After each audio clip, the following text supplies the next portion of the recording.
South Coast track is really remote. Even when you're 4 days through the trip, you're still 5 more days from the end of the trip. There's nothing between you and Antarctica, and that's pretty special. This track is an 85-kilometre multi-day expedition. It traverses rugged mountain ranges, pristine beaches, and includes river crossings and beautiful campsites. We provide a variety of equipment, predominantly Australian-made and targeted for specifically southwest Tassie and the Tasmanian conditions. You can bring your own equipment as well, but it gives you a chance to try out something new. The flight in was quite special. It was a really spectacular topographical display of where we were going to walk.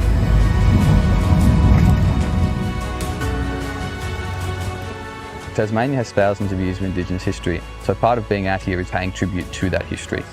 The South Coast Track follows the footsteps of the Indigenous people of the area and then was cut in 1905 by Europeans to allow shipwrecked seafarers to escape the southwest coast. And in the very distance over there, that's actually Precipitous Bluff. Jesse and Oscar, the guides, their knowledge is very good, very easy to get on with. They're both brilliant.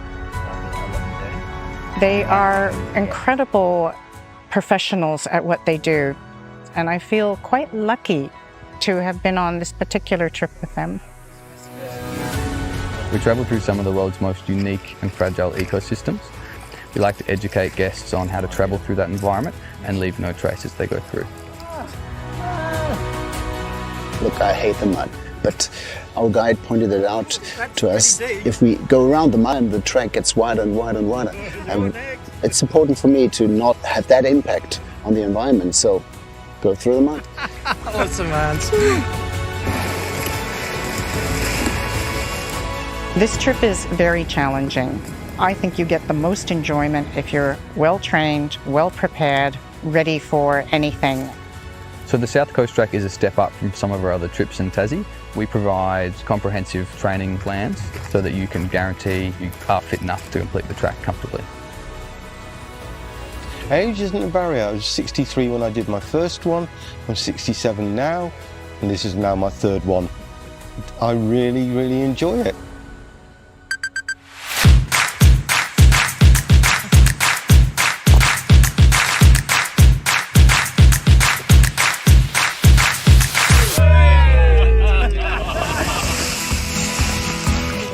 There are overhanging trees, there are roots, and it's a full body workout actually. There's times you're turning into an orangutan, travelling through the rainforest, leaning off trees and using all 4 limbs to get down a descent.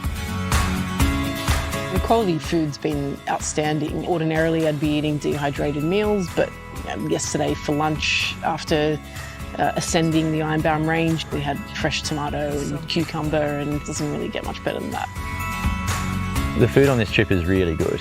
We have food drops out here already, which means we're experiencing great meals every night. No one's going hungry. Throughout the 9 days, you can expect to see a variety of different wildlife, from Tasmania's endemic and unique mammals to special sea life and bird life along the coast. So around camp you might see paddy melons, fish, sea life, and you also might see a cheeky quoll trying to get your snacks.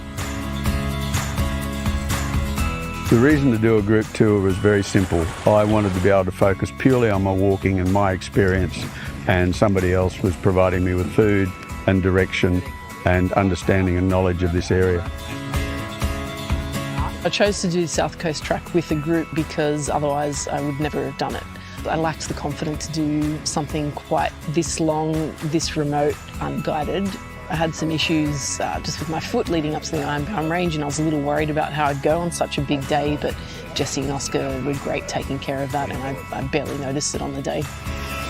I found it restoring and actually quite emotional to allow myself to sit in untouched wilderness. Amazing. They're rare places these days.